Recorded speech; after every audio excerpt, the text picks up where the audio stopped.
explanation. It's more than words can explain. Huzuni, uchungu na majonzi, familia zikitazama kwa mara ya kwanza miili ya wana wao waliofariki kwenye mkasa wa moto wa utumishi. I thank God that we enjoyed the time moment we had together. The strength that we have is that we played our part. We took her through. Familia ya Cecilia Wanjiku, mwanafunzi aliyeokoa wenzake kutoka kwenye moto, hatimaye yapata mwili wake miongoni mwa 16 waliofariki.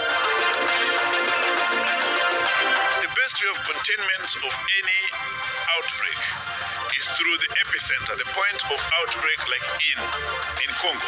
Madaktari sasa wataka kituo cha karantini ya Ebola kwa raia wa Marekani kuhamishwa huko nchini DRC na serikali kuimarisha uangalizi mipakani. Watoto wetu wanakaa hapa na mamba, wanakaa na ipos, tunaita kiboko, na hata nyoka. Yani shule yenyewe si salama. Shule 11 za Afrika maji ya maziwa, Baringo na Bogoria, Wizara ya Elimu ikiagiza wanafunzi wahamishwe shule zingine.